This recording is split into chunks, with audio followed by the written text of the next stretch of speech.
Hare Krishna, everyone. Welcome to our monthly Urban Devi Sangha. We are quite I think you don't excited. want to hear this, huh? Should I put a, or you want to read? Headphones, I think, yeah. Okay, sure. Can you move?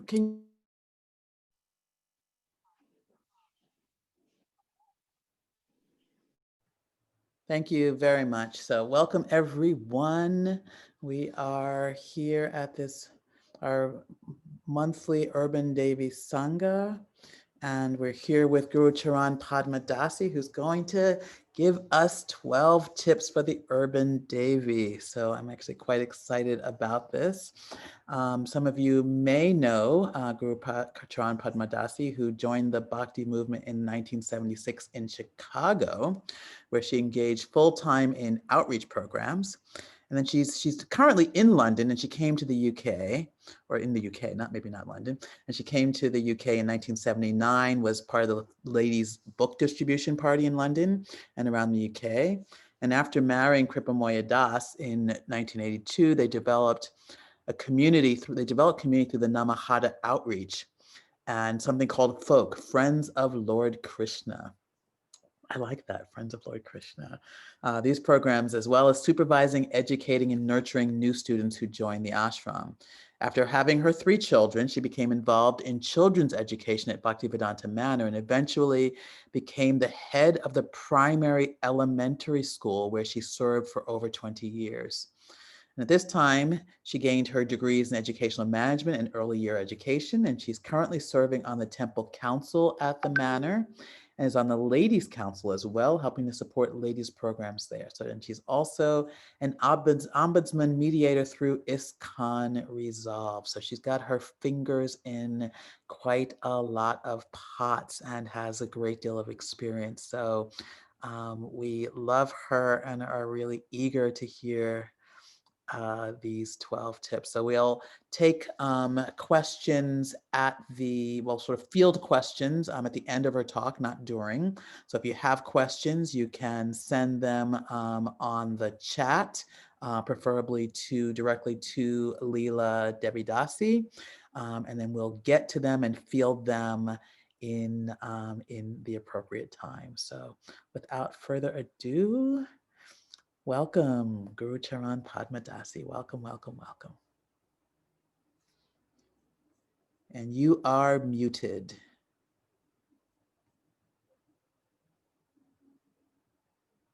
Can you unmute? Leela, can Yeah. she unmute? Oh, great. Can you hear me? I can hear you now. Thank you. Right. Wonderful. Hare Krishna, all you lovely ladies, urban Davies. Such a pleasure and honor to join you all on your monthly Sangha. I see some familiar faces. Nicole, I spotted you there. Hare Krishna. And many of you, oh, Chandler, Haribol. Hare Krishna. And yeah, Mary. Wow. Wonderful gathering of ladies. And Manjwali, is that really my dear friend and sister Manjwali? There's no photo there, but there's only one that I know. So yeah, it's a real pleasure to join you. And oh yes, it is. Oh my goodness. Now I feel really uh, like I can do this. You're next. You're next. So Rukmini Devi so kindly asked me to speak to you all. And she said, oh, you can talk about anything, talk about marriage, raising children. And because I haven't really met any of you or many of you, I do hope to meet you at some point in the future. I understand you're not all in America, but wherever you are, Hare Krishna, welcome. And yeah, I just said, well, maybe let me just share some top tips for the Urban Davy because, well, life is, I call it lessons from the road. So, we can think of our life's journey as a road, and we're trying to get somewhere. Well, we all know where we're trying to get, hopefully to a better place. And on that journey, there can be many roadblocks, obstacles, and things that hamper us or challenge us along the way. I've even ended up in the ditch a few times, quite literally. So I thought, if I asked that each and every one of you what your top tips are for, being successful on the spiritual path of life, spiritual road of life, you'd probably have so many things to share with me as well. And I would welcome to hear some of those. The only reason I'm here giving this presentation probably is just because I've got a few more gray hairs than you. And, I've been on this road, on this spiritual journey for over 40 years now. So these are principles and things that I hold very dear, and I've found have really helped me in my spiritual life. So before I begin, I wanted to share a little story of literally a journey that I took. It's an experience that was quite magical, and I wanted to share that with you. One of our god sisters, Yamuna Devi, and I'm sure many of you have heard of her because she's quite famous throughout the world through her cookbooks, and her being one of the very first disciples of our Guru Srila Prabhupada, pioneering so many wonderful programs and centers in London, in America, and around the world. So she came to the UK. I'm in the UK now, all bundled up because we had our first snowfall today, which we don't normally get snow. But she came to the UK to celebrate the 40th anniversary of, I think it was the 40th anniversary of Sri Sri Radha Londonishwara. And we had a special celebration, and they invited some of the pioneers, her being one of them, one of the 6 devotees that came and pioneered here in England. And during that time, she was only here for a very short period of about 5 days. She said she really wanted to go visit her godbrother. His name was Vitratavirya, and he lived way over in Wales, which is about 5 hours away, which I know in American terms isn't a long way, but for us here, to travel 5 hours is quite a long journey. So someone else was supposed to take her. And when I went to drop her at that devotee's place, unfortunately, their car had broken down. And so I just said, well, I'll take you, just like that. I hadn't planned, but I thought, let me grab this opportunity. What I didn't know was that the weather forecast was really bad. And so on the journey, it was probably one of the worst storms I'd ever experienced. I mean, virtually visibility was almost nil. It was lashing down, as we say in England here, lashing down with rain and spraying up everywhere. I was a little bit nervous, but I felt comforted by the fact that she was right by my side. So we plowed on, very slowly, chanting together, praying, sharing. And lo and behold, all of a sudden, the sky opened up, a bit of brightness, and there became not 1, not 2, but 3 beautiful rainbows. And those rainbows actually traversed the highway or the motorway, and our car just actually went through the center of those rainbows. It's what you call Krishna magic. It was a truly magical experience, and we carried on. I've never, ever experienced anything like that on the road. But we ended up at our destination, and we were able to share with his wonderful brother, who was very ill with this Lou Gehrig's disease, so virtually could not move other than his face. And we chanted with him and shared some love. And the reason I shared that story with you was because it really gave me hope that through these obstacles of life, there's hope. There is hope. Krishna guarantees us there's hope at the end, and there's a rainbow. You get through the rainbow and there's hope at the end. So that was my little journey that I wanted to share with you. So I'm going to go through about 12 different points, and please forgive me if there are things that, because I wasn't sure of the audience, so if there are things that you know already, I apologize in advance, but you know, we all need to be reminded. I need to be reminded all the time of things that I was taught right at the beginning of my spiritual journey. So yeah, let's just get right into it if you're all okay with it, right? So number one, oh right, yeah, it's called immerse yourself. Immerse yourself, meaning, you know, rising early in the morning. I know in the summertime, I absolutely love it because here in England, the sun rises at 4 sometimes. The birds are singing and the dawn is opening up, and it's really sublime. In the winter, much, much harder. I struggle with it as well, but I really try to push myself. I don't always make it, but it is really something that our guru taught us. The Brahma Muhurta hour, the most important time of the day, an hour and a half before sunrise. You know, one of the causes of our problems is our restless mind. And if we can have a peaceful mind by rising early and doing our meditation in the early morning before the hustle and bustle of the day begins, it will give us a lot of strength for the day. I personally find that when I have a morning full of prayer and trying to make a connection with God and with Krishna, I find that the rest of the day, no matter what happens, I really feel that is a sanction of God, you know, that it's Krishna's sanction. And whether it's good or bad, it's all meant to be for my learning and understanding. So we need to leave space in our day. And believe me, if you rise early, you get a lot more done in your day. But really, you know, sometimes I wake up and I've had such strange dreams, and those dreams can linger, you know, throughout the day.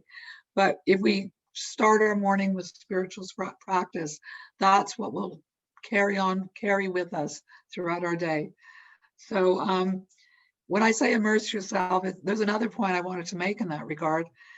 If you ever have a chance in your life, if there's a natural break in your life, in your studies, your work, or whatever, and you're able to actually immerse yourself by actually spending time in an ashram, I would highly recommend it. And I do tell a lot of young girls and old girls, you know, if you have a chance, please, you know, whether it's a weekend, a week, a month, or a few months, take some time and immerse yourself. There's nothing like it. Number two is about keeping our lives simple. You probably heard of the story of the yogi. You know, he had 2 pieces of cloth, and then the mouse started eating one of the pieces of cloth. And so then he had to get a cat to chase away the mouse. And then the cat needed milk. And so the yogi had to get a cow. And then someone needed to milk the cow. So the yogi had to get a wife. And with the wife, you know, the wife wanted a house and children. And the story goes on and on. I know you can appreciate what happens. Well, that's what's happened to me, because I lived a simple life in the ashram. It was really blissful, very focused, and I had very few possessions, you know, a few clothes, saris, and just what I needed.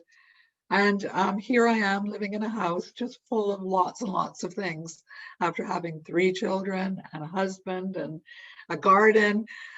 It's something that happens very, very slowly. But when you get to my age, all of a sudden you're like, I need to simplify my life. I need to declutter. And it's a process that I feel right now, personally in my life. I'm just giving you a pre-warning if you're kind of young or you're not, you know, you're not in a place of your own yet. I'm just giving you a pre-warning.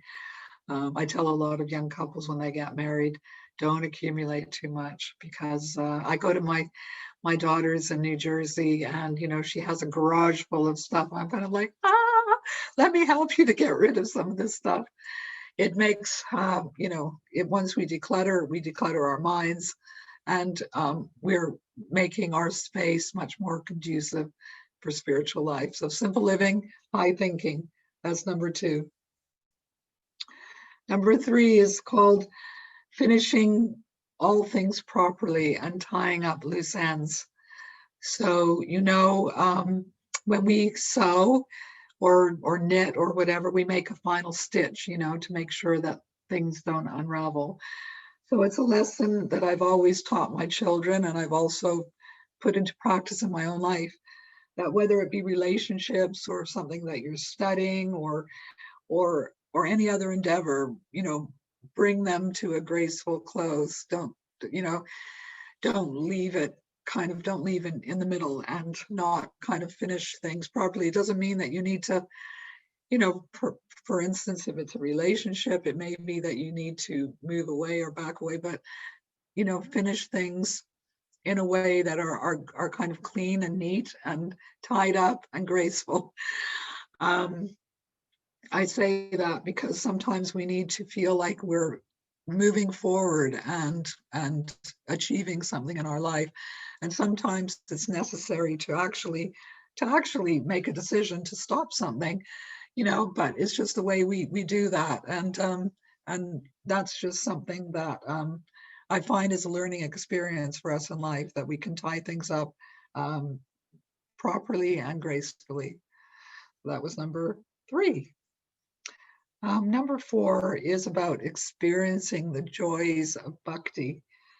So part of having a yoga discipline is that we kind of set parameters for ourselves or goals for ourselves, whether it be in,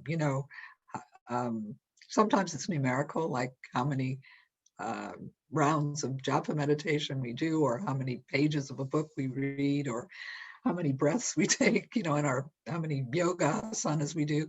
We set ourselves goals. And sometimes it's sometimes that we feel that we haven't achieved our goals, and we can be very, we can beat ourselves up about it. But, bhakti is actually a very, very joyful process. And we don't want to make it, unattainable or feel that we are failing. I mean, it's good to kind of measure ourselves and reflect. But, bhakti is not a stick to beat ourselves up with. Krishna is a very kind, compassionate, and understanding God. He knows what we struggle with, and he understands our weaknesses, and he gives us strength to overcome these things. So, part of it is that we are trying our hardest, and we're honest with ourselves that we're trying our hardest. And the other part of it is that, we're dependent on Krishna's mercy.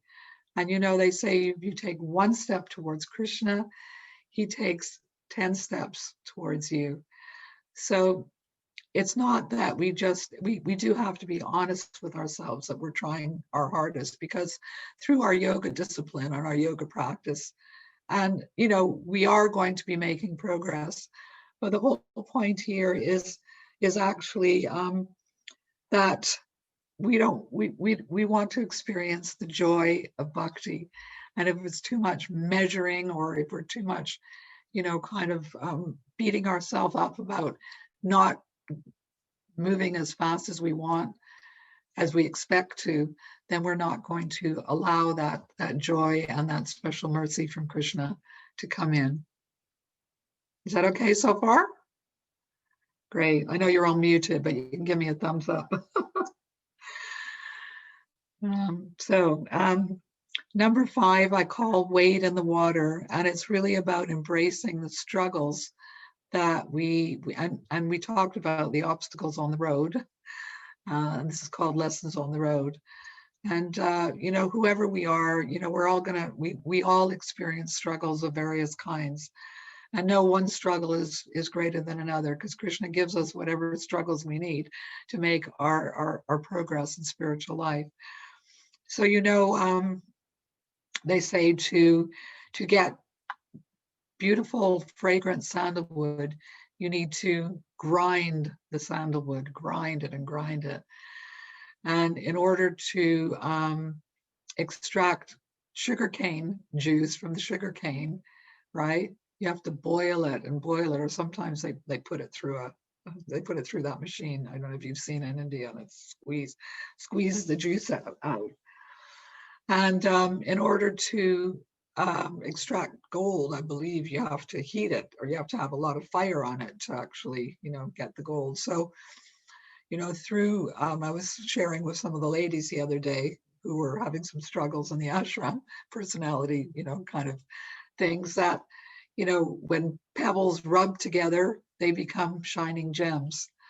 So, nobody wants the struggles, but we can appreciate that these struggles are going to make us stronger. Struggles make you stronger. And our the wonderful great saint Queen Kunti, in our scriptures, she prayed for the struggles. She prayed for calamities to come so that she could remember God, so she could pray to Krishna more. So I don't think we're on that level that we want to pray for the struggles to come, but certainly we can embrace them and seek shelter from Krishna, seek guidance from friends, and and take shelter of whatever we internally to help us overcome the struggles. So that was called Wade in the Water. I think I gave it a reference to kind of like the slaves and the struggles they went through, wading in the water. Number 6, and we're halfway there, I think we're doing okay time-wise, is about being reflective. So reflections can come in many ways. Right now, I'm a part of a ladies' reading group where we read Srimad Bhagavatam, and we read and we reflect to each other our realizations. But our Guru Srila Prabhupada also encouraged us to keep a diary, he encouraged us to write. And keeping a spiritual journal is actually such a wonderful thing to do at the moment. My husband's he actually kept years and years of diaries, and at the moment he's writing his biography, not to focus on him so much, but a spiritual journal can help us personally, because sometimes we think we're not making any progress, and then we look back to how we were thinking 5 years ago, or maybe even 2 months ago, and we say, oh well, I think I've overcome that now, or I think I'm doing better, or what was I thinking? Where was I at?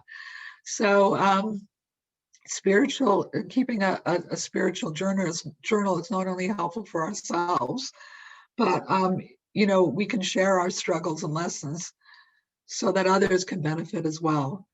I'm sure we've all read biographies of inspiring people, or biographies that have given us inspiration because we've learned how someone has overcome particular struggles, where they came from and where they got to. So your spiritual journal could be somebody else's survival manual, even though you may think your story is not very special, but it is. Every story is special. I love hearing the stories of devotees, kind of spiritual path that from when they were young, and the things they listened to and heard and what inspired them, to what brought them to the path that they're on today, or the road. We're doing a lot of road analogies today. So what brought them to the path or the road that they're on today? So our spiritual progress, sometimes it's like a clock. Like we look at the clock, and we can't actually, unless we study very hard, we can't actually see the hands move. But actually, it is moving, and actually we are moving. We are moving. This is a spiritual movement, and each and every one of us are making progress and moving. We're making steps in the right direction. Well, hopefully making steps. We don't want to turn around. We're on the road. We want to keep going, and even if we're, at a low speed, we want to keep going in the right direction.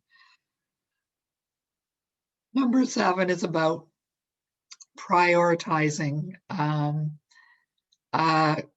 Of course, every day I need to prioritize, okay, what's important today. But one of my dear friends, god sisters, years ago when I had young children, and she was somebody that I do admire a lot, Her name is Radhapriya. She's a wonderful devotee. Maybe sometime you can have her on your Urban Devi, because she's certainly had her share of struggles, and she's an incredible inspiration. But she told me, she had 3 children. She said, in years to come, she said, no one will know how clean your house was. She said, but they will know how much time you spent with your children. So I took that to heart. It's not that I don't like a clean house. I really do like a clean house.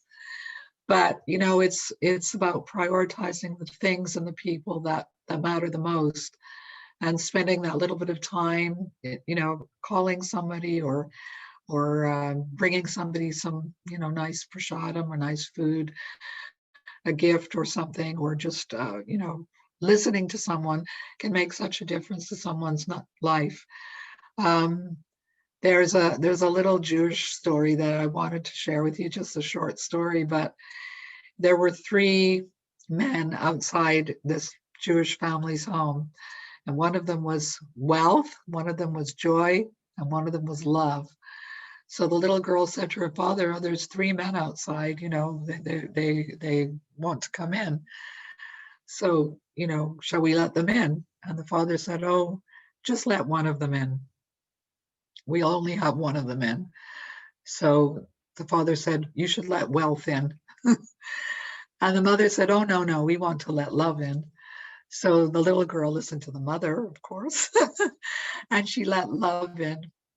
But along with love came the other 2 men, joy and wealth. And they said, oh, we're only letting one in. But they said, well, when love comes in, then joy and wealth also come in. So we need to prioritize love and our relationships. Those are the most important. There are so many things. I'm really a busy bee, and I like to be always getting on and doing things. But as I'm getting older, I'm really learning the value of prioritizing the relationships that are most important, you know, and sharing that love, you know. So that's all about prioritization. And I'd love to hear your reflections at the end, or anything that you need to share on any of these points as well.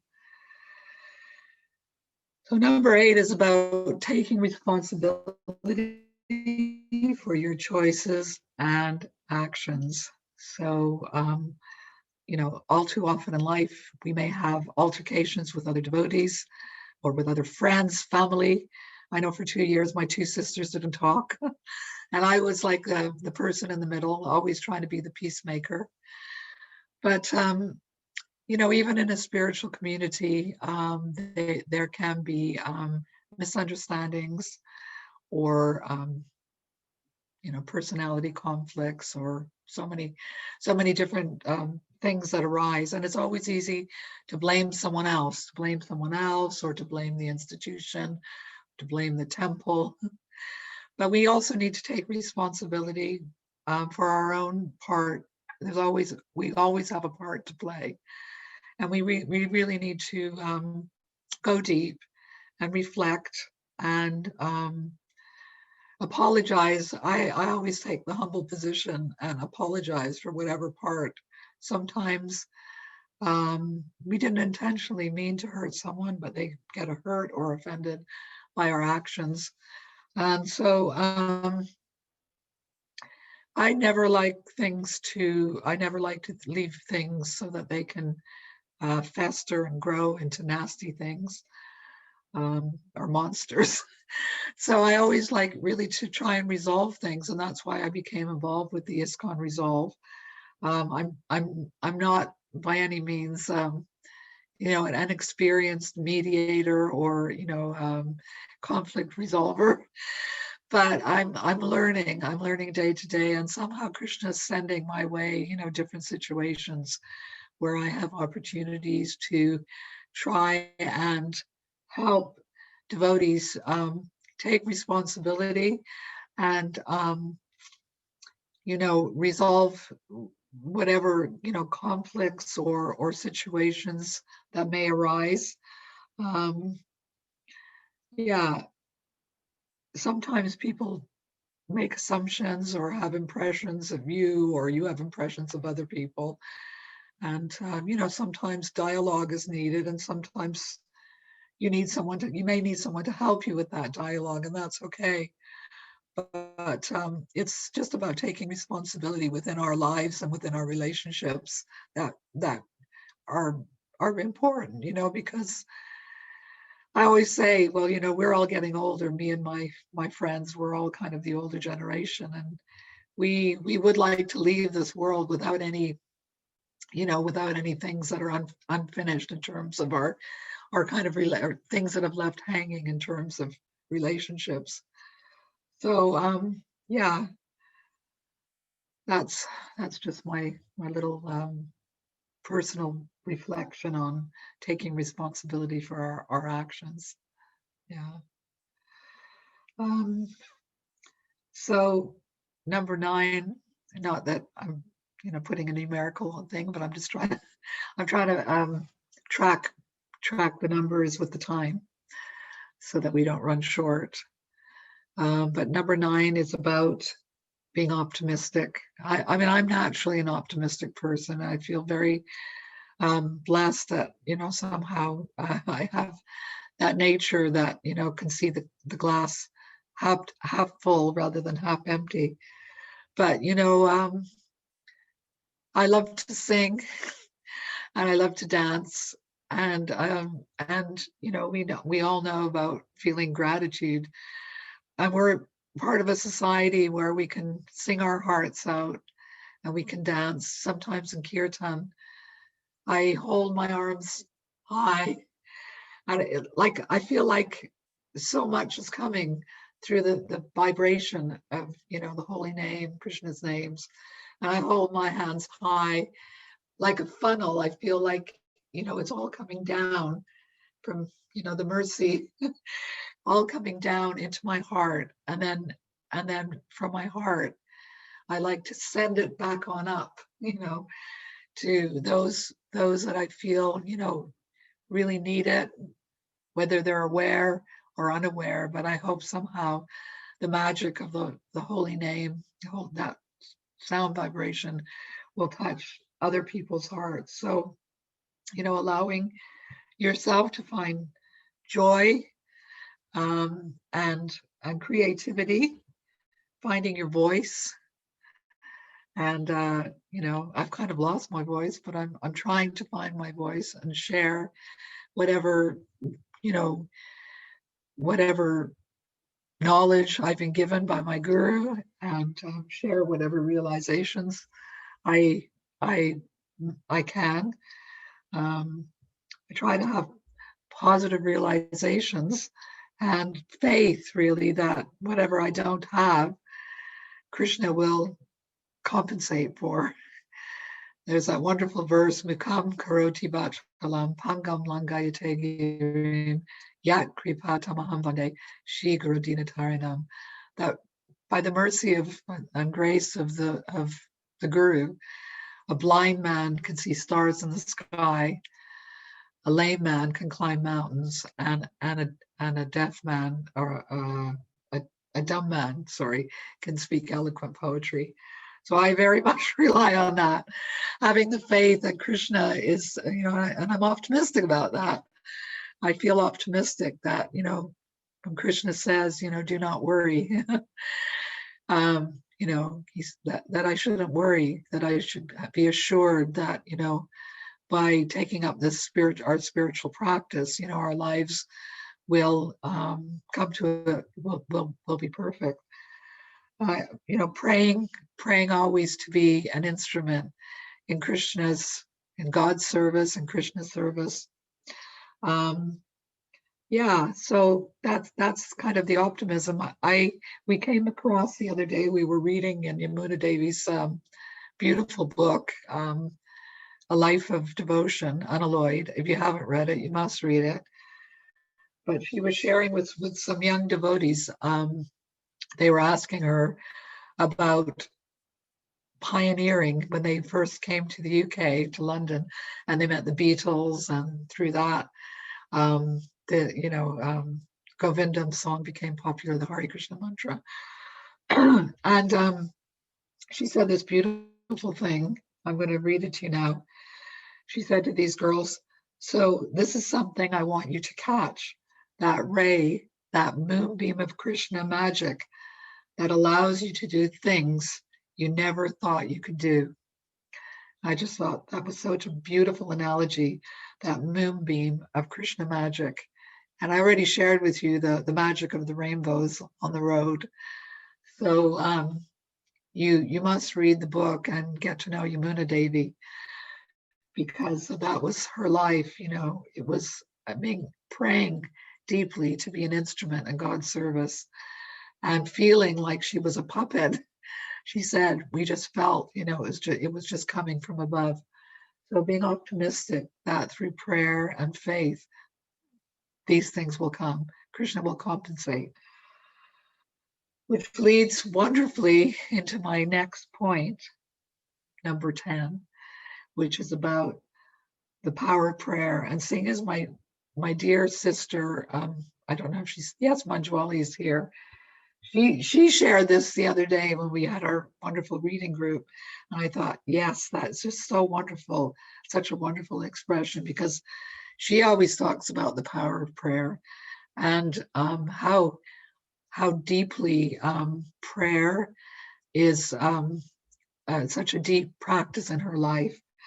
And she said, praying is our gateway to the spiritual dimension. And, you know, within all faiths, whatever faith you are, I don't know who's on this call. Maybe some of you are new to Bhakti or have other, you know, faith traditions, whatever it is. These conversations that we have with God, you know, they are very precious, and He is listening. When we have a conversation with God, it's like we are having the conversation and He's hearing and feeding back to us, but we may not yet have the ears that we can actually understand what He's actually saying, but He'll show us.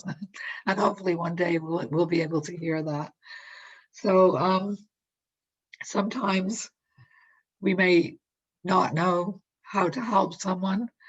You know, at the moment, my sister's struggling with stage 4 cancer.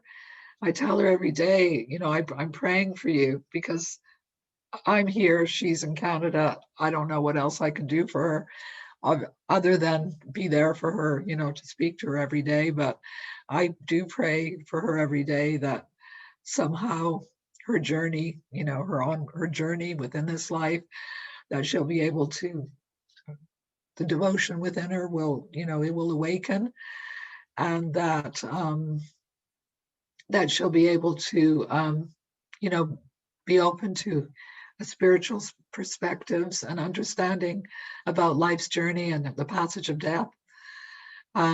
So, you know, we pray when we're struggling. We also pray.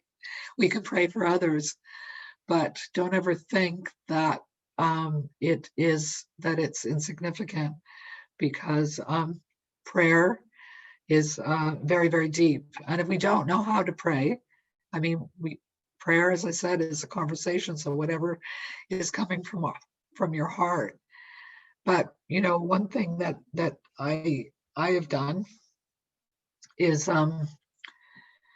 you know, reading and singing prayers of the great saints and acharyas. We call acharyas or saints that in our lineage.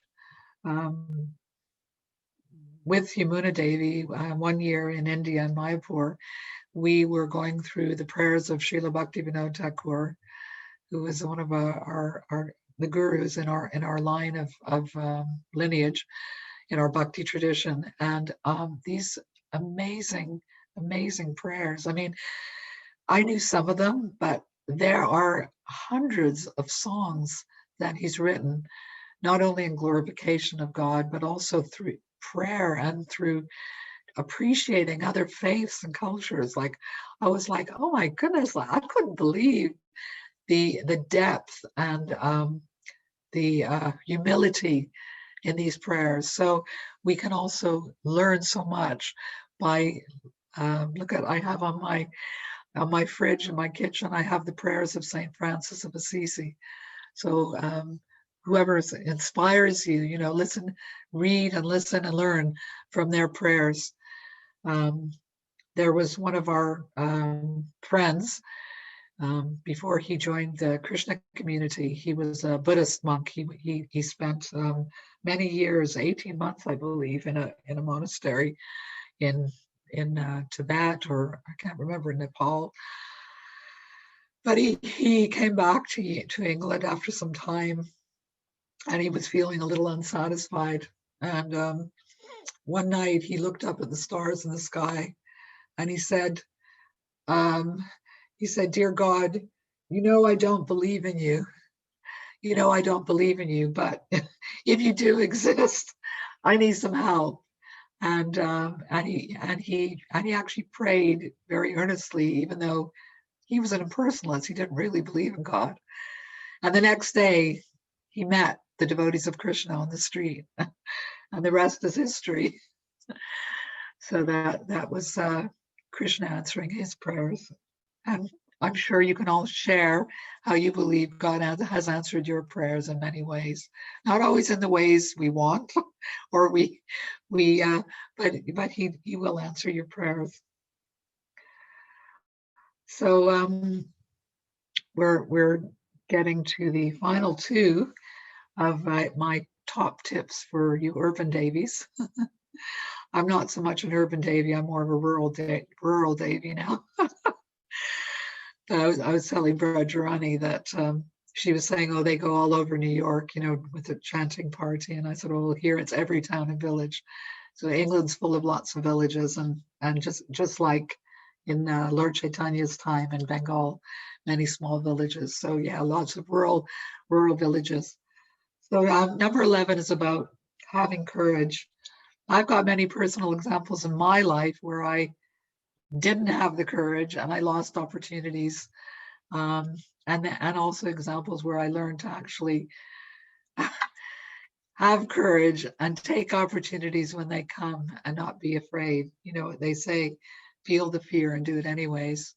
But the most wonderful example we have is our wonderful spiritual guide and mentor, Srila Prabhupada, who was the bravest, most courageous devotee of Krishna, empowered devotee of Krishna, because who at the age of 69 left his wonderful little retreat in the holy place of Vrindavan to travel on a ship with very little money and only the books he had translated, on a cargo ship across the stormy Atlantic, to bring the message of Krishna and Krishna wisdom, bhakti yoga, to us. That certainly, in my mind, is one of the most courageous acts, having, you know, 2 heart attacks on the way over and arriving in Boston Harbor. Complete culture shock. But through his strong faith in the holy name and through his strong desire to fulfill the mission of his guru, with faith and courage, he went forward. And we are here today, a part of this Urban Devi Sangha, and connected with whatever temples we are, in whatever parts of the world we are, due to his courage and his love. So, you know, in spiritual life, you do need a lot of courage, because, you know, it's not easy to give up the things that we're attached to. And probably the biggest thing we're attached to is our false ego, you know, thinking that we know best, and identifying with the parts of us, our body and our mind, which, you know, and not connecting enough with our soul. So we need courage, and we need to ask ourselves, who in our life is giving us that courage, who is giving me the courage to take the next steps in my spiritual life, to take small steps in my spiritual life. So when you find that person, then you have definitely found a friend. When you find that guru, you have definitely found that spiritual mentor or leader or counselor in your life. So in Bhakti Yoga, there's 3 types of friendships that we can have. One type of friendship is, where we share and support and give knowledge to someone more like junior. I just mean more junior, not necessarily in age, but someone more junior in their understanding of the path of Bhakti Yoga. And then we have friends who are our colleagues or our intimate friends that we share with on the same level.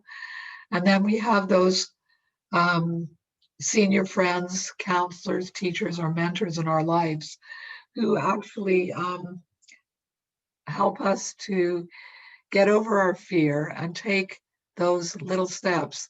I mean, the word courage or the word encouragement, right, is about someone who helps to give you the courage, that courage to move forward. And it's not always easy to give up some of the things. Our Srila Prabhupada says, rejecting things that are unfavorable, that aren't going to help us to move forward spiritually, and accepting those things that are favorable. But giving up those things that are unfavorable is not always easy. So those 3 types of friends, when we have found those 3 types of friends in our life, then what you've got is I'm holding up here, a beautiful bouquet of flowers. So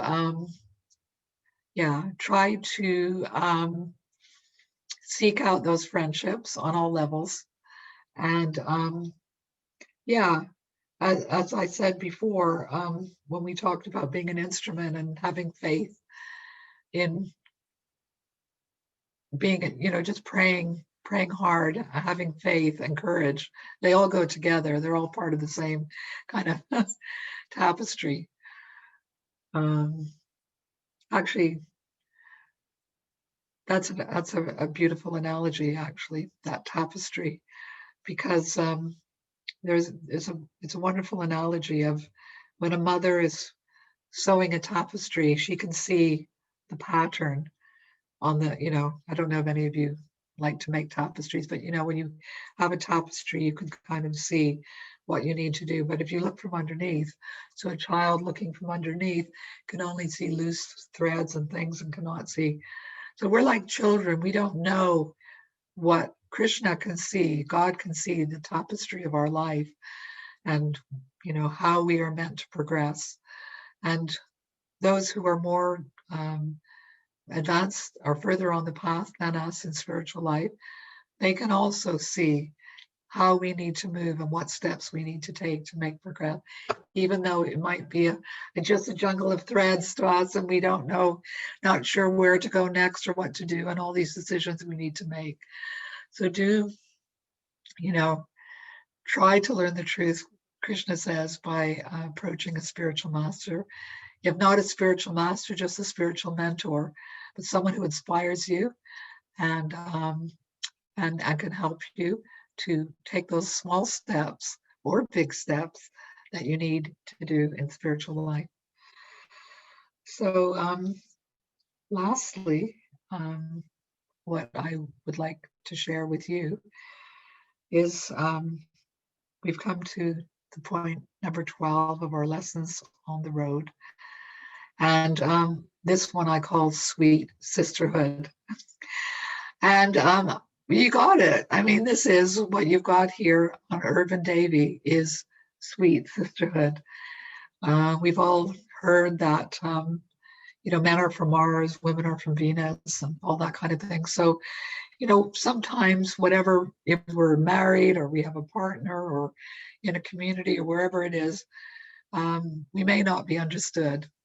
But hopefully within the loving, confidential, intimate association of our sisters, which I'm calling all of you, then, we can share realization, we can feel confidence in opening our hearts. And it's something that every day I feel so grateful. I'm very fortunate.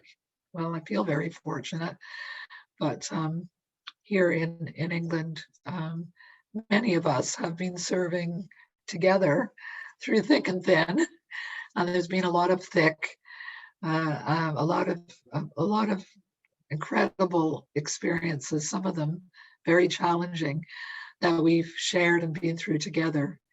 So when we come together and we read or we celebrate, um, it's not just all about reading. That's so incredible, sharing the Shastra together. But we equally come together to celebrate occasions, birthdays, or festivals, engage in service together, and it's really, really sweet. I'm looking at my dear sister Manjwali. I'm gonna cry, but she's one of my dear mentors and spiritual guides. And we've all been on a journey on this road, but now we've come to a place, where we can reflect and support and share with each other and help each other to hold each other's hands and go higher and higher, and hopefully be successful in this lifetime and reach our destinations. And my dear God sister Rukmini Devi, for inspiring all of you and creating this wonderful Sangha of urban Devis. And that's what I'm calling the sweet sisterhood. It is something to cherish and honor and hold dear to our hearts. And I hope that I give all blessings that this Urban Devi program continues to expand, and you all become, an inspiration for each other. So Hare Krishna, thank you so much for listening. And once again, I'm sorry if some of the points I've shared with you are things that you like, well, I do that anyway, and I understand that, and I know that. But I've just kind of shared with you those things that are deeply important to me. And thank you so much for listening. Hare Krishna, thank you so very much. I feel like I've been almost floating in this nectar of your sort of deep realizations. And from the last one that was about getting through the thick, that when you go through the thick together and sort of like what, it's like we kind of sometimes want things easy. When you go through the thick together, what that does to your relationships. So that I feel like there's so much here that I want to come back to over and over again, and I'm looking forward to the questions and the realizations from the women on the call. A couple of things that stuck out for me was this finishing what you start and doing it gracefully.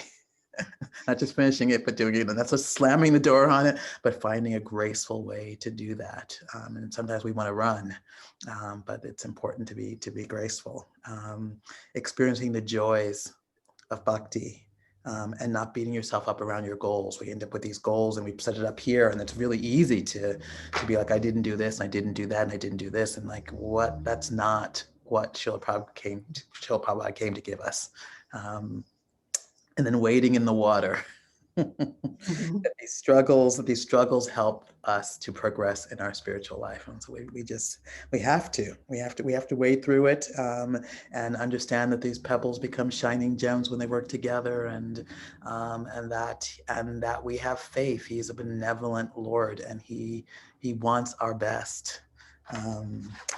And the last one I'm going to mention, I think, is this taking responsibility for our choices.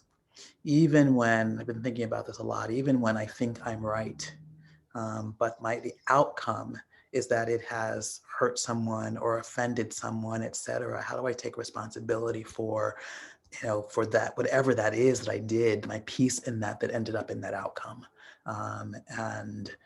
Because that's not the outcome I'm looking for with anyone. So, and then how do I try to make it better in the way that I can? And then this encouragement. Encouragement is about finding someone who can help give us courage. Whoa, lady, where did that come from? So thank you so very, very much. This has been quite, it's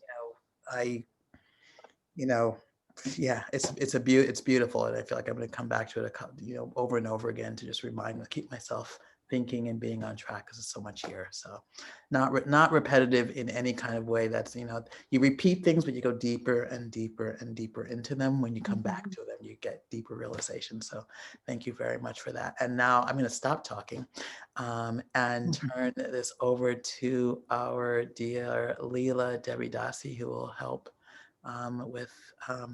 help field the questions and realizations, etc. So thank you so much. Hare Krishna. Well, as I said, these points are actually quite simple, but Srila Prabhupada said spiritual life is simple it's easy for the simple, or easy is simple for the faithful, and more complicated, it can be, these points are actually very simple and, very, very easy,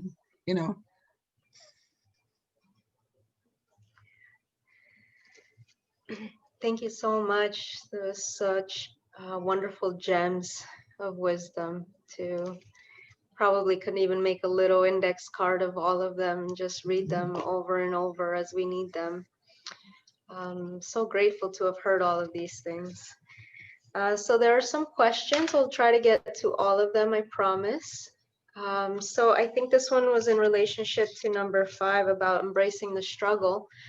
How can we appreciate struggles with others, but still balance taking care of ourselves and keeping healthy boundaries? Okay, that's a wonderful question. I think when I've talked about prioritizing, we talked about prioritizing, and one of the things is also about prioritizing your needs, and self-care is also a priority. So we do need to protect ourselves. I think, as you mentioned in relation to, I think you mentioned in relation to someone else, like another person. What was the beginning part of that question?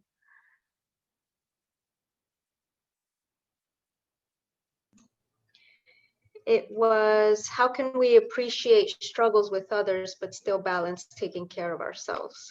Yeah. So yeah, struggles with others, as we talked about, taking responsibility. So from my side, like from our side, we can take responsibility by owning our part, or taking the humble position, apologizing. And the other party, for instance, they may not be peaceful with that. But then whose problem is it? Is it your problem, or is it their problem? If you've done all you can in that struggle with that particular person to try and make peace, then all you can do is hope and pray that they find peace with it as well. And it may take some time. Once I had a friend, I thought a friend, a god sister, and she took offense to something I did, which was unintentional. I apologized deeply. I think I wrote her a letter because she wouldn't talk to me. And she didn't talk to me for 2 years. And I, from my side, I had to just let that go and let her be, because I felt like I did whatever I could from my side to make peace and amends.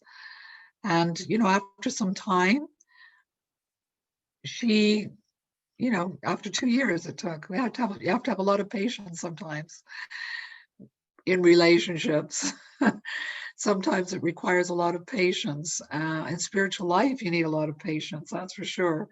But after 2 years, she began speaking, opened up slowly, and we later became very close friends and colleagues. Yeah, I always remember that. So I was always careful, but I got to know her so much better after that and understand her modus operandi, how the things that trigger her. You know, it's about going deeper in our relationships and maybe understanding each other a little bit better and the things that trigger each other, because you know we all come from all different backgrounds and different places, and we've all experienced so many things, and sometimes things can trigger, you know, can trigger responses, and we can't take responsibility for other people's, you know, responses when we unintentionally may have triggered something, but we can certainly take a humble position and apologize and you know, offer our respects from a distance. Thank you so much. I've noticed there is a really important work in having the discernment of learning to really take responsibility for what we should take responsibility for, and also knowing what is not our responsibility. Because so often we're carrying things that are not our burdens, and the things we are responsible for, we just kind of put to the side, and sometimes we do carry those things that Absolutely. I mean, if we can be a source of support or help for someone, and they are open to that, you know, to that love and friendship. But if they're not, or if they have, then we have to, you know, protect ourselves, because we don't, you know, otherwise we get caught up in it. We have to let them be on their journey and find their way of, finding peace. yeah. And and we can pray that they will do that. Yeah, it's also a part of the humility of knowing what we can do, what we do affect or don't affect, what we can carry, can't carry, we are responsible for, not responsible for, are in control of, not in control of. I've been thinking about that lesson. I'm glad you brought it up. Thank you. There is, okay. So can you please, let's see, a recommendation for someone who is never, ever, and not at all into journaling. They have a hard time with that. Right.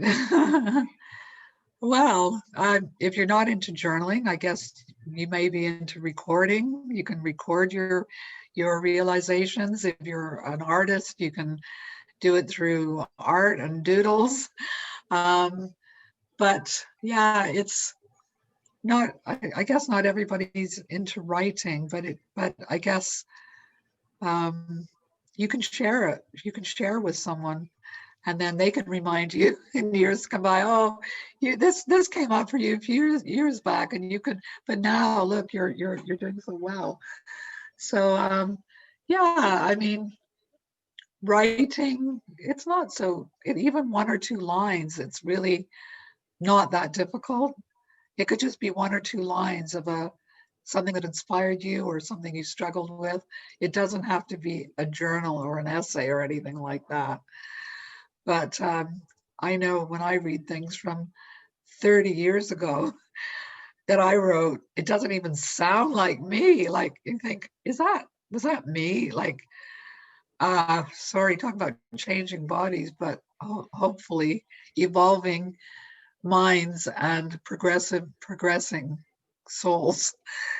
But yeah, so even if you struggle with it, I think it is a useful tool in our spiritual journey. And as I say, it doesn't have to be a lot, and you can record it in whatever ways that you feel comfortable with.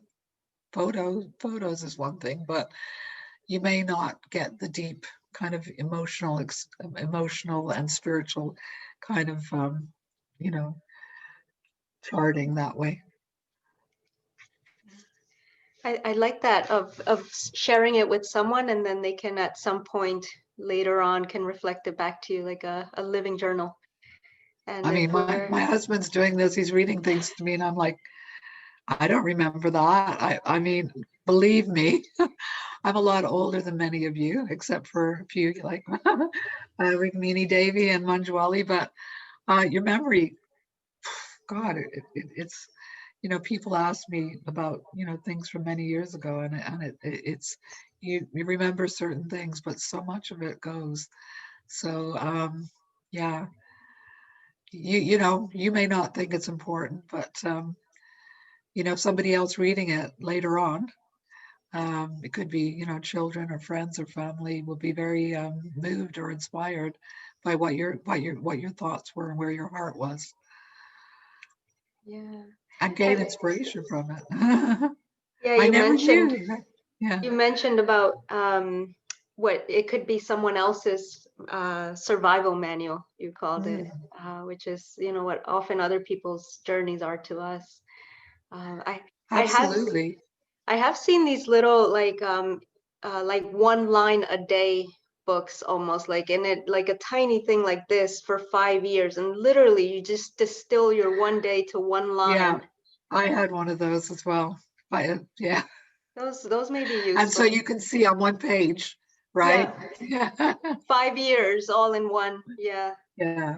that made me It's a feel. discipline and it's a practice, you know, and it's like with everything that we do in life, you know, doing our morning prayers or our japa or reading, it's disciplining ourselves in these practices, which are going to be beneficial to us and hopefully to others as well.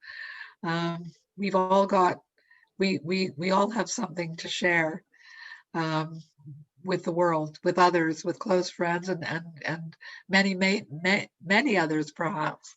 Look at this forum of, I don't know how many ladies are on here, but it's really wonderful, and each and every one of you, I'm sure, has got something very valuable to share. So yeah, it's making it all these things, um, making it a discipline in our lives, that something we do as something regularly every day. And yeah, it's that regularity, you know, which helps helps us and helps us to evolve. Yeah, thank you so much. We have, let's see, thank you for the amazing points that you shared with us. I hope that you'll put together a book with these realizations and wisdom, like a manual for deepening bhakti. The question is, and I second that, that would be really cool.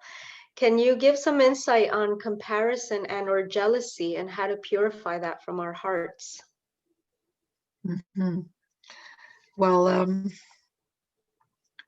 yeah, that's envy and jealousy. Those are, you know, some of the the things that are, you know, the enemies that we want to try and purify from our hearts.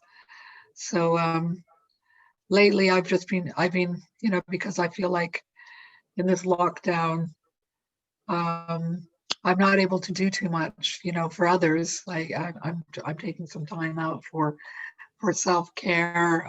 You know, my health hasn't been great because, you know, I've been kind of pushing it on, you know, for many years.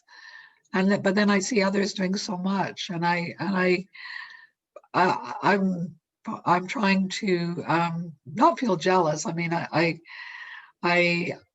I'm trying to be inspired.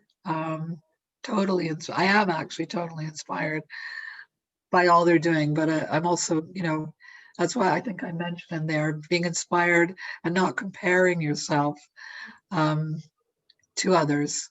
I mean, we all have different capacities, and and some people I know, some devotees I know have an amazing capacity to do so much, and it's very honorable. But you know, each of us has got a particular capacity at a particular time, and we have to just be inspired by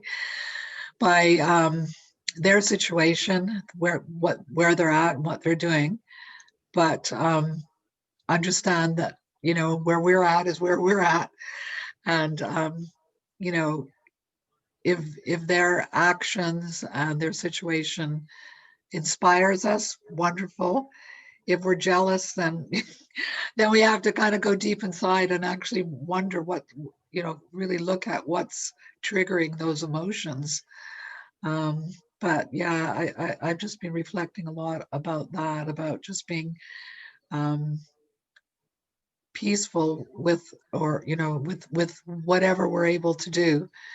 And I know that many devotees do many great things, but Krishna's also very grateful even for the little things that we're doing, the little steps we're taking, just to cook a wonderful offering, every day, or to make a connection with dear, friends, to reach out to people, whatever, whereas others can, feed, thousands. And so, yeah, I think, jealousy shouldn't be there. We're trying to go deeper within our spiritual practice to try and rid ourselves of that jealousy. I was just thinking because I think that, I mean, it's such a universal thing to compare ourselves and see, I'm so small, and that's nice. But something someone shared with me was, how Krishna sees us, how God sees us. There, he doesn't see us the way we see ourselves. He loves us and is just thinking we're so great. And even just that, having that thought of remembering what he thinks of us on an individual basis, it's like we're perfect to him. It's like parents and children, they're perfect. No matter how they are, our parents will love us, and they don't see those little things of better or worse. There's full unconditional love, and that's a nice Krishna thought. loves us. Yes, absolutely. Krishna loves us, and he wants us to come back to him, so any little step that we make, and towards that, he's, calling us, he's calling us to come. So he's showering his mercy on us, and, So just very appreciative of everything that we're trying to do, no matter if it's great or small. Just like the little ant, in the Ram Leela, the little ant was, throwing the monkeys were throwing big boulders, and the little ant was just a few grains of sand, into the ocean to make a bridge. But they were both equally appreciated by Lord Ram. yeah, that's beautiful. Here's another one, a question and comment. Thank you so much for speaking and organizing this special day. I've been searching for a mentor who is a woman, but along the way I see someone who's a true devotee who is a man. How can I move forward having him as a mentor without the pitfalls that it may contain? Right. Well, firstly, I mean, it's not necessarily that, a woman has to, it's wonderful to have a woman as a mentor, but you can also have a man as a mentor, but you need to be sure that that man is willing to be your mentor. So, I mean, there's official mentors and there's unofficial mentors. Unofficial mentors are just those that inspire us in their lives. And, we may take their Sangha through whatever they're sharing, classes or, podcasts or whatever like that. But an official mentor is somebody that is really encouraging, as I said, encouraging and helping you, taking a personal responsibility really as a older brother or sister, as a friend. But there's always boundaries, within our lives, and in spiritual life especially. There are always boundaries in terms of the way we associate with each other and we relate to each other. And so we do need to be aware of and respect guidelines of etiquette and boundaries in terms with how we relate to those who are of the opposite sex. And I think, we should be conscious of those things. I mean, you wouldn't go, for instance, to probably, a man and share with him, things that you're, personal difficulties you're having with your, husband or partner, of a sexual nature or something. It just wouldn't be appropriate. Or, your struggles in your personal life that may be not appropriate to share. So I think, there are wonderful guidelines, that we have within our spiritual culture of how to behave with each other respectfully, and there are lines of etiquette and that need to be respected, and that's what I would share. Thank you. That topic is so, it's just boundaries, right? But there's so many layers to it, to knowing ourselves, having discernment, and so much. And let's see, how to be optimistic during a pandemic, part of the world where you just can't miss that you're in a pandemic. Well, I guess as I said, we have to find something every day to be grateful for.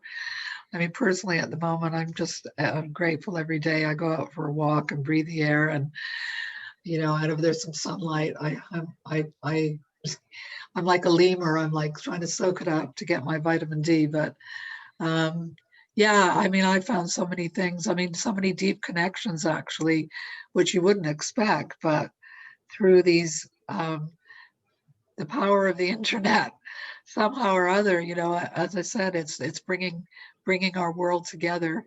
There are many ladies on here. I see some ladies even from the UK that I didn't know were part of the. I saw Mary, and I also saw what was it? Was it? Can't see. Oh, I don't know. Anyway, there are ladies here from all over, and that's a wonderful thing that we can still. I mean, people say, "Oh, it's like wartime." I'm like, no, it's not like wartime. We still have wonderful prasadam, and we still have association of devotees, and we can still chant, and we have warmth, and we have so many things. So I think it's like they say, separation makes the heart grow fonder. So because we haven't, when things open up again, we will come together with so much gratitude with each other, and kirtan, and joy, and prayer, and sharing, and festivities, and we'll be so much more appreciative of what we have. Not like, I know at the beginning of the pandemic, I was like, oh, thank goodness some space, got some space just for some quiet, because in England we have such a big community, and there are so many kind of programs to go to, wonderful occasions, to come together with devotees and chant and celebrate. But it's intense because it's like sometimes 3 or 4 a week, in the evenings, and feasting late. But now I'm kind of like, oh, I want to be with the devotees again. I'm looking forward to the next gathering that we can have. And so I think it's, for me, that kind of the optimism of looking for the things that we're missing and seeing how we're going to really appreciate them again in the future. But yeah, definitely, there's so much to be still grateful for. And I guess we can be grateful that we're still here, that, the pandemic hasn't touched us. Obviously,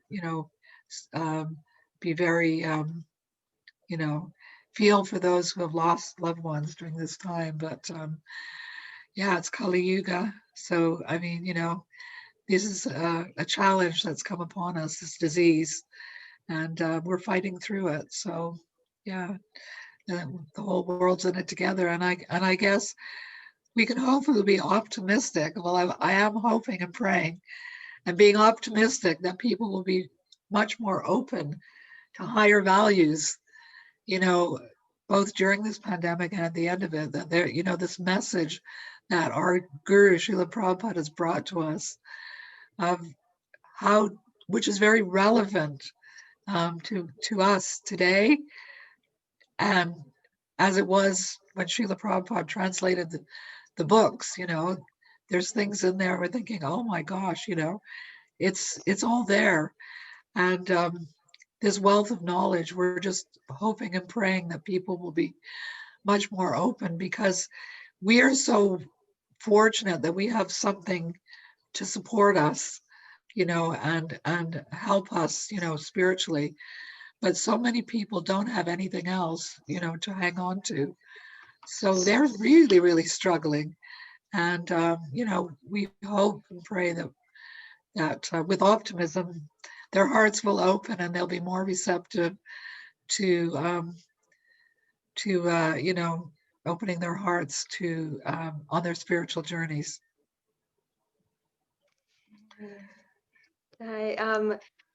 Let's see. I'm gonna put. There's still some questions, but we're since Rukmini's here, we're gonna have her. Please say something. I just wanted to. I'll read one more comment. So many great reminders to help on our journey. I'm definitely going to look at Srila Bhaktivinoda's prayers more to help the power of prayer and writing a spiritual journal more often. Thank you, dear sister. All glories to the sweet sisterhood. It's so sweet. And there's a lot of thank yous. And I just wanted to mention there's some questions on here that are some, I don't want to say difficult questions, but just they seem important, and there's an intensity or wanting to know behind them. And I just wanted to mention that this is exactly what Urban Devi is for asking those difficult questions that we think we can't ask anyone else, or maybe this isn't right, or I shouldn't even be asking this. It's really, really important for us to have that space. And if there's ever something that can't be asked in a public forum, you can always reach out to Rukmini or any one of us, and we can get you to someone that can answer these questions. We're on the WhatsApp group. You can message us directly, and we can get you the contact of someone who can help with these. There are no questions that shouldn't be asked. Absolutely. So thank you so much, and I'll turn it over to Rukmini. I just wanted to thank you so much. I'm so sorry I had to join late. I was on a Bhakti Center board meeting and I couldn't get out of it. I just feel like Guru Carana Padma, I'm so grateful to you. And I just feel like I could just reach out and hug you. You're just right there. And I see so many of you. It's wonderful to see Manjuwali, and you mentioned Mary, and it's wonderful to see all these UK sisters who've joined us. I see Carolina from Chile with her little daughter. And thank you so much. Just what can I say? Just your being, your countenance has been so inspiring. And I have to listen to the recording because I want to hear all of your other 11 points. I heard number 12 about the sweet sisterhood, and I think you have made it more sweet. And so thank you for bringing all your sisters with you and joining with us across the pond. And what can I say? I see your sister there as well. Yeah, my sister too, who, somehow, but this sisterhood overpowered her, even though everything I did to drive her away, she somehow overcame, which is amazing. And, listening to you, I just think of all the children whose lives you've touched, and all the dear friends and sisters whose lives you've touched, and Janavi, you just feel like, okay, here's the roots of Janavi Harrison. Here's where she came from. Here's the heart that she was born out of. So I'm just so grateful to you for joining us. And I have a question. If someone wants to reach out to you personally, would that be all right with you? Because absolutely. Okay, I feel because like maybe at this kind of, not retired, because of course Srila Prabhupada says you never retire, but retired from my service in the school, that I feel that if there's anything I can do just to support others, then then I'd be happy to do that. And somehow Krishna's sending kind of service my way in that regard. But Rukmini, I really have to say, I'm not I'm not a speaker like you. I'm not a natural. And I'm very shy to do these kinds of things. But because you asked me and you gave me the courage, you encouraged me and helped me to, I was feeling fear, but I did it anyway. And yeah, and I thank you so much for giving me the opportunity to meet all these wonderful ladies on you in your Sangha group. And I didn't realize that there were English ladies on there as well. So I think they joined because you came, and you know, you're speaking with your heart, and your heart is just embracing the whole world. And so many have joined because it was you speaking, and your life is speaking, and your heart is speaking. So we're all so grateful to you. Oh, well, please get dear Manjwali to come speak, because she has got so much to share. Manjuwali, would you be open to doing that? Where is she? Manjuwali, would you be open? Is she hiding? Nah. You know, I'm not a public speaker either. Nobody is, right? Would you? Oh, I could do it with somebody. I don't know, a whole hour of it was maybe. okay. How about if we share it next time? I don't want to put you on the spot. I got a bad reputation. But Urban Devi in February is February 28th.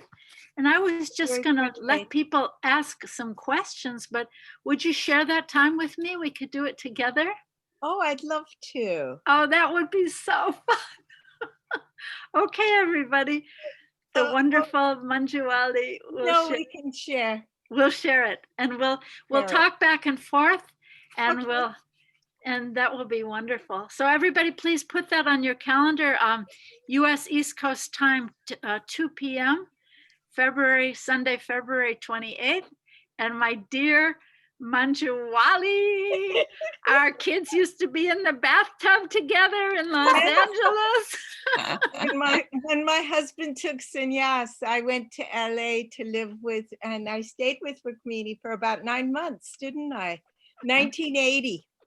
That was a long time ago. You're still talking to me, which is unbelievable. Thank you for still talking to me. Oh my goodness. You're my guru. Come on, you're my senior lady. No.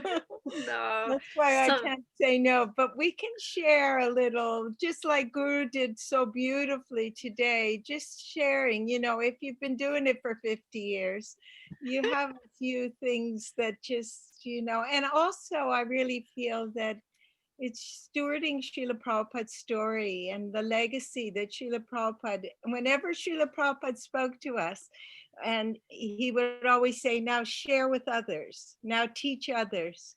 And so, you know, I kind of stay in the background, but because you asked me, Rukmini and Guru, I'll just share a little bit. Thank you so much.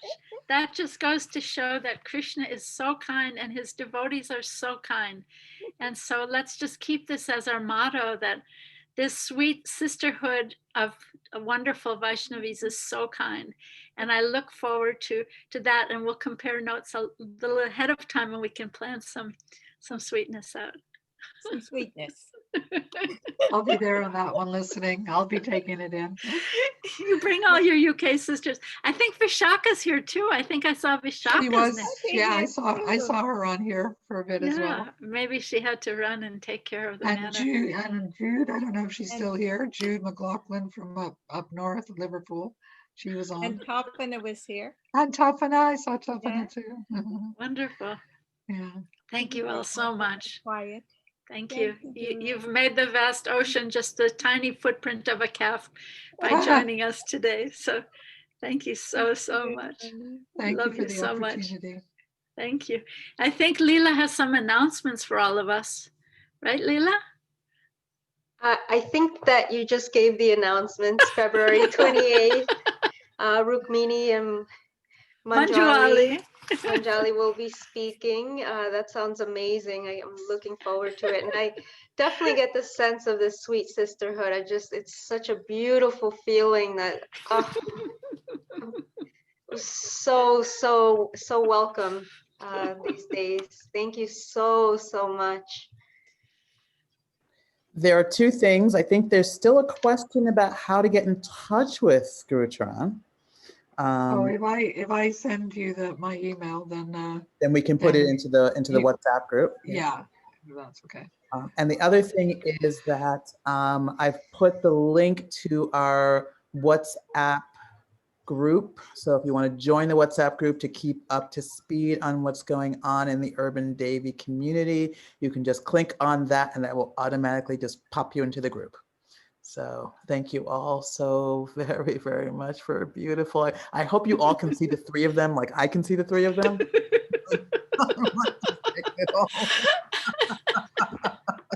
All these. It's so beautiful. Hare Krishna, Krishna Krishna, Hare Hare. Thanks.